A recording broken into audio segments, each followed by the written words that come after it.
Morning all of you. तो आज हम अपने केमिस्ट्री का जो हमारा शेड्यूल है उस शेड्यूल के हिसाब से आज केमिस्ट्री का हमारा पहला वीडियो है। उस केमिस्ट्री में हम क्या करने वाले हैं, आज अपने केमिस्ट्री का ओरिएंटेशन सेशन लेने वाले हैं। इस केमिस्ट्री में आज हम देखेंगे कि हमको इस एनसीईआरटी के कौन कौन से चैप्टर हमको इस साल पढ़ने हैं और उसको हम कैसे अच्छे से हम पढ़ पाएंगे। तो सबसे पहले हम सिलेबस देखते हैं इसका।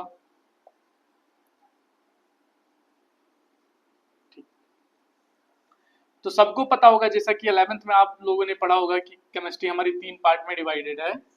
पहली जो केमिस्ट्री से हम बोलते हैं फिजिकल केमिस्ट्री। कौन C chemistry? Physical chemistry.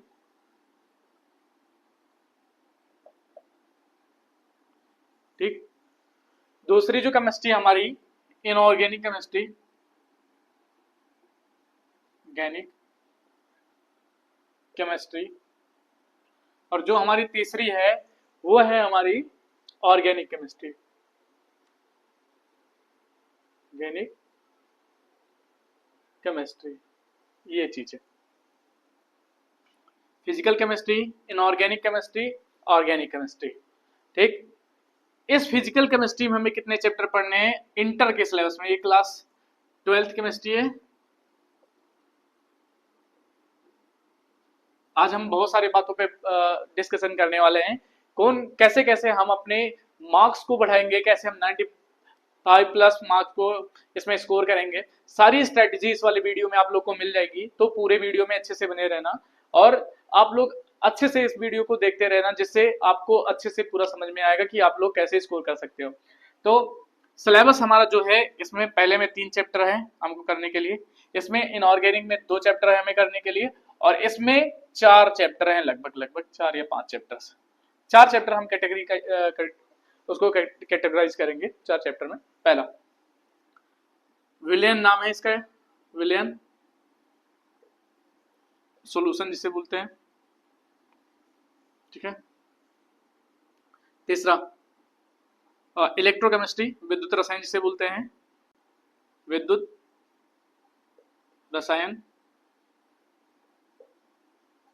Electrochemistry, electro chemistry. और अगला है हमारा रासायनिक बलगतिकी, रासायनिक बल गतिकी, रासायनिक बल गतिकी मतलब केमिकल काइनेटिक्स। क्या? Chemical kinetics. यहाँ पे क्या है, इनऑर्गेनिक केमिस्ट्री में हमें 2 चैप्टर पढ़ने हैं। वो चैप्टर पहला क्या है, हमने जैसा कि 11th में हम पढ़ते हैं एस ब्लॉक पी ब्लॉक, तो यहाँ पे उसका एक्सटेंशन है डी और एफ ब्लॉक। कौन कौन से? डी और एफ ब्लॉक। सारे कॉन्सेप्ट पे हैं, आसानी से समझ में आ जाएंगे सारे के सारे, बहुत इजी चैप्टर्स हैं, कोई इसमें पैनिकनेस होने की जरूरत नहीं है। डी ब्लॉक और एफ ब्लॉक। अगला है कोऑर्डिनेशन कंपाउंड, कोऑर्डिनेशन कंपाउंड मतलब हिंदी में बोले तो उपसा संयोजक यौगिक। इधर आओ, इधर कौन कौन से चैप्टर हैं हमारे? इधर पहला चैप्टर है जिसे बोलते हैं haloalkane and haloarenes. ठीक। हेलो एल्केन और हेलो एरिन्स। दूसरा यहाँ पे है alcohol phenol and ether, ETHER, ether. ठीक है। अगला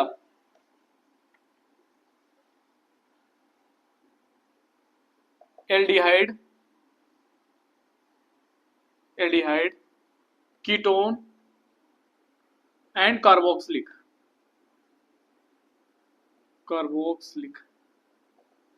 और अगला है बायोमॉलिक्यूल्स, नहीं बायोमॉलिक्यूल्स नहीं, अमाइन। इसके बाद आएगा बायोमॉलिक्यूल,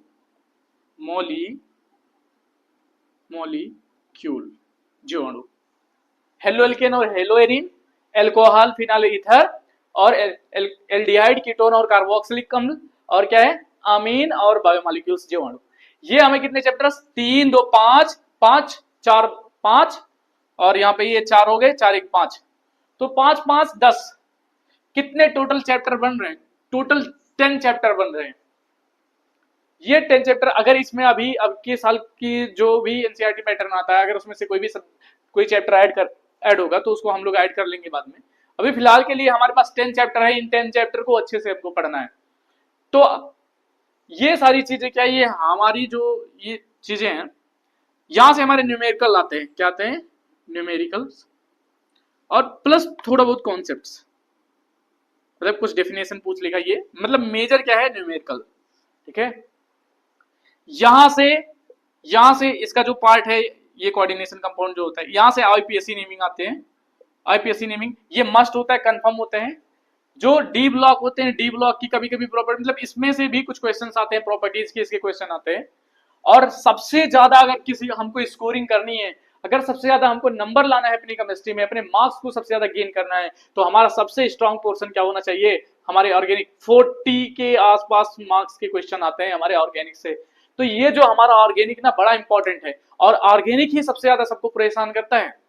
ऑर्गेनिक क्या करता है? सबसे ज्यादा हमको परेशान करने वाला यही है, ऑर्गेनिक ही है सबसे ज्यादा हमको परेशान करने वाला।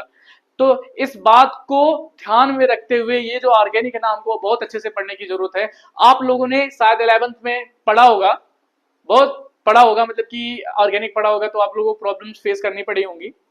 अगर कोई पढ़ा नहीं है तो डोंट वरी, अच्छे से मैं करवाने वाला हूँ ऑर्गेनिक को, क्योंकि मेरा पर्पज है कि मैं ऑर्गेनिक पहले ही स्टार्ट करूं, बाकी और चैप्टर्स बाद में स्टार्ट करने वाले हैं। तो फर्स्ट पोर्शन हम कहां से स्टार्ट करेंगे? ऑर्गेनिक से, फिर हम रिवर्स आएंगे, ऑर्गेनिक करेंगे, इनऑर्गेनिक करेंगे, फिर उसके बाद से हम करेंगे फिजिकल केमिस्ट्री। सबसे लास्ट में हम लोग क्या करने वाले? Physical chemistry. सब लोग फर्स्ट चैप्टर से स्टार्ट करेंगे, लेकिन हम लोग यहां से स्टार्ट करने वाले हैं ऑर्गेनिक केमिस्ट्री, क्योंकि ऑर्गेनिक केमिस्ट्री को हम बहुत ज्यादा टाइम देंगे, बहुत ज्यादा टाइम दे करके, मतलब कि बहुत अच्छे से इसको हम करने वाले हैं। वीक में आपके 2 लेक्चर्स आने वाले हैं केमिस्ट्री के, 2 लेक्चर केमिस्ट्री के आएंगे, और ये जो केमिस्ट्री के 2 लेक्चर आएंगे ये मे बी 1 घंटे के आसपास के भी हो सकते हैं। तो आप लोग इसके लिए बने रहना, क्योंकि हम अच्छे से इसमें पढ़ेंगे, क्वेश्चन प्रैक्टिस करेंगे, सारा प्रीवियस ईयर क्वेश्चन करेंगे, सब कुछ इतना मैं करवा दूंगा आप लोगों को कि आप लोग पेपर में जाने के बाद आप लोग को ऐसा लगेगा कि सारा चीज किया हुआ आया है। और आप लोग सबसे इजी सब्जेक्ट, लोगों को केमिस्ट्री ना एक बोरिंग सब्जेक्ट और रटने वाला सब्जेक्ट लगता है, लेकिन ये क्लास करने के बाद, मतलब ये पूरा कोर्स यहाँ से कंप्लीट करने के बाद आप लोगों को केक वॉक की तरह लगने लगेगा। बहुत ज्यादा कोई यहाँ पे रॉकेट साइंस में बोलता हूँ कि कोई रॉकेट साइंस नहीं है, ये आराम से सारी चीजें आ जाएंगी। आप लोगों ने 11th में पढ़ी हो तो ठीक है, ना पढ़ी हो तो ठीक है, मैं यहाँ पे पूरा करवाऊंगा, क्योंकि जो भी मैं ऑर्गेनिक करवाऊंगा इससे पहले आप लोगों के बेसिक क्लास लूंगा। क्या लूंगा? बेसिक लूंगा। बेसिक करने के बाद ही हम क्या स्टार्ट करेंगे? इसको स्टार्ट करेंगे। इसमें जो चीजें होती हैं बेसिक में, क्या क्या चीजें होती हैं, जैसे हम क्लास 11th में हमारी जो बेसिक होती है वो क्या क्या होती है? हमारा पहला होता है आईपीएससी नेमिंग, उसमें हम आईपीएससी नेमिंग पढ़ते हैं। आईपीएससी नेमिंग के साथ साथ उसमें हम कुछ कौन सी नेमिंग करते हैं? कॉमन नेमिंग भी करते हैं। आईपीएससी नेमिंग किया, कॉमन नेमिंग किया, फिर उसके बाद अगला चैप्टर आता है हमारा, अगला वाला चैप्टर आता है हमारा, वो वाला चैप्टर होता है हमारा जीओसी, जनरल ऑर्गेनिक केमिस्ट्री। इसमें हम क्या करते हैं? बेसिकली इलेक्ट्रॉनिक्स इफेक्ट के बारे में पढ़ते हैं। इलेक्ट्रॉनिक इफेक्ट क्या होता है, प्लस आई इफेक्ट क्या होता है, माइनस आई इफेक्ट क्या होता है, प्लस एम इफेक्ट क्या होता है, माइनस एम इफेक्ट क्या होता है, मेसोमेरिक इफेक्ट, इसे प्लस एम माइनस एम, इसी को हाइपर कॉन्जुगेशन क्या होता है। फिर उसके बाद से हम इसमें पढ़ते हैं क्या कि वो रेजोनेंस क्या होते हैं, रेजोनेंस आई होप समझ में आ रहा होगा आप लोगों को। आप लोगों ने बेंजीन की एक संरचना देखी होगी। बेंजीन में क्या होगा, एक अंदर की तरफ एक रिंग होता है, और जो रिंग होता है ना वो रेजोनेंस करता है, मतलब उसके जो इलेक्ट्रॉन्स होते हैं वो डीलोकलाइज होकर के वो क्या करने लगते हैं, घूमने लगते हैं। ये बात आप लोग को समझ में आ जाएगी, ये जब पूरा हम चैप्टर कंप्लीट करेंगे अच्छे से तो आप लोग को ये रेजोनेंस का कॉन्सेप्ट भी समझ में आ जाएगा। तो आप लोग इसका एक बार स्क्रीनशॉट ले लो, फिर मैं आगे कुछ बातें आप लोग को बताऊं। कर लिया होगा? तो देखो, सबसे पहला आप लोग को काम करना होगा कि एक प्रॉपर कॉपी बनानी होगी। आपके स्कूलों में जो पढ़ाई जा रही है चीजें आप अपने स्कूल का पढ़िए, आप अपने स्कूलों का नोट्स बनाइए, लेकिन उसके साथ साथ एक कॉपी और बना लीजिए कि हम जो ये बैच है इस बैच का सारा नोट्स बनाएंगे, चाहे वो फिजिक्स का हो, केमिस्ट्री का हो और मैथ का हो। बायो तो हमारे पास अभी है नहीं, लेकिन वो भी हम लोग कोशिश करेंगे जल्दी आ जाए। और क्लास 10th के लिए भी हमारे बैचेस चल रहे हैं इसी में, तो आप लोग क्या करो, अच्छे से इस चीज को फॉलो करो, क्योंकि देखो बहुत सारे कंटेंट आप लोग को यूट्यूब पे मिल जाएंगे। तो अलग अलग जगह से किसी कंटेंट को देखने से अच्छा है कि एक ही जगह स्टक हो जाओ, एक ही लोग को फॉलो करो। हमारी क्लासेस रोज लाइव आने वाली हैं, तो आप रोज आपको उसी टाइम पे आना है, अपना कॉपी कलम लेना है, अच्छे से हमारे क्या करने हैं नोट्स को, मतलब कि यहाँ पे क्या जो पढ़ाया जा रहा है उसको समझना है, फिर उसको नोट्स जो हम बोल रहे हैं उसको नोट्स लिखना है।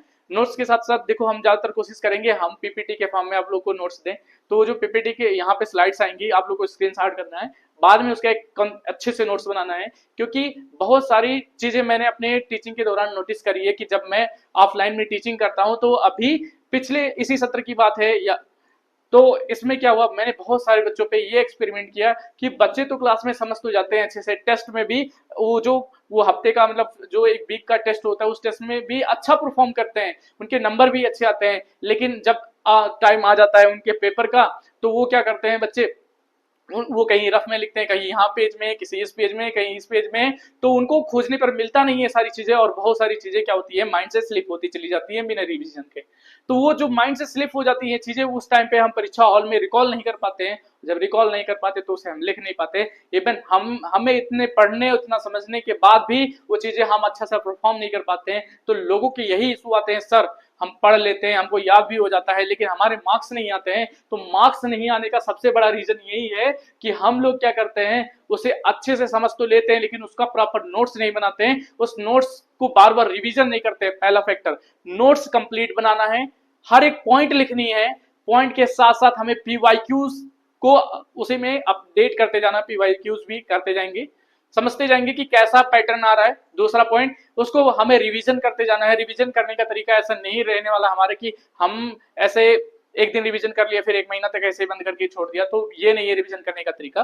देखो जो भी क्लास में पढ़ाई जाती है चीजें, देखो मैं बोल रहा हूँ केमिस्ट्री की क्लास 2 दिन चल रही है, ठीक, मैं पूरा कंप्लीट करवाऊंगा, कोई दिक्कत नहीं है। हमारे पास 1 साल का टाइम है, क्लास हफ्ते में भले 2 क्लासेस आ रही हैं, एक वीक में आप लोग के कितने क्लासेस आ जाएंगी, कम से कम 8 से 9 क्लासेस 10 क्लासेस आ जाएंगी।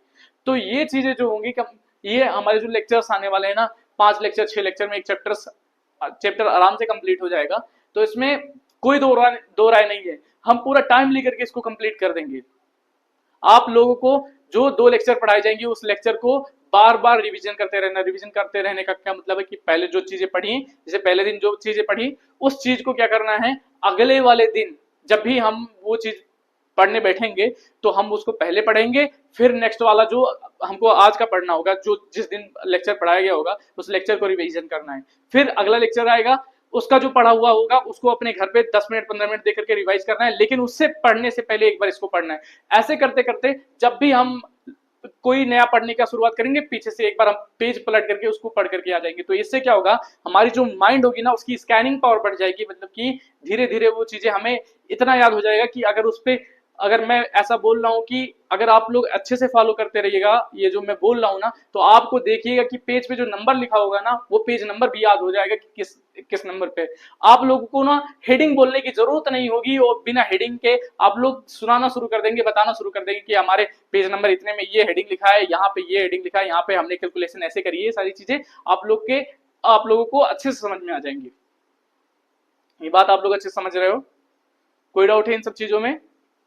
नहीं, ठीक। तो मुद्दा यह है कि नोट्स अच्छे से बनाने हमको, पूरी एनसीईआरटी चलेगी, एनसीईआरटी इस लेवल की चलेगी, तो आप लोग को कॉम्पिटिटिव एग्जाम में अगर आप फोकस करोगे, आगे जाकर के आप कॉम्पिटिटिव एग्जाम के लिए भी जा रहे हो, तो आपको बहुत हेल्प मिलने वाला है इस चीज से। तो ये चीजें हमको सीरियसली पढ़नी है, और हमें एक बुलंद में अपना जोश बना करके रखना, मतलब एक ऐसा जोश बना के रखना है कि अब की बार हमें 95 प्लस लेकर के आना है केमिस्ट्री में, और केमिस्ट्री फोड़ना है अच्छे से। क्यों? क्योंकि मेरा ये वादा है आप लोगों से कि केमिस्ट्री में कम से कम हमें 95 प्लस में मतलब बच्चों से लवा कर ही रहूंगा किसी भी कीमत पे।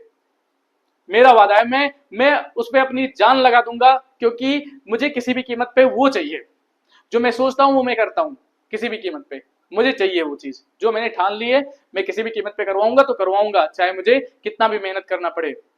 आप लोग धीरे धीरे हमारे सब्सक्राइबर को बढ़वा दीजिए, हम डायरेक्ट लाइव आना शुरू कर दें, क्योंकि अभी नए चैनल होने के कारण क्या हो रहा है, हमें प्रॉब्लम्स होती है कि हमारे पास सब्सक्राइबर्स नहीं है, और जैसे क्या होता है कि एक लिमिट होता है यूट्यूब पे लाइव आने का कि कम से कम 4000 सब्सक्राइबर होने चाहिए, मैक्सिमम 1000 घंटे होने चाहिए। तो हम क्या नहीं सॉरी 1000 सब्सक्राइबर होने चाहिए, 4000 घंटे होने चाहिए, तो हम क्या कर सकते हैं, लाइव आ सकते हैं। ये आप लोग अगर चाह लोगे तो ये कहने में बड़ी लग रही है, लेकिन आप लोग के चाहने से ये चीजें बड़ी नहीं होंगी।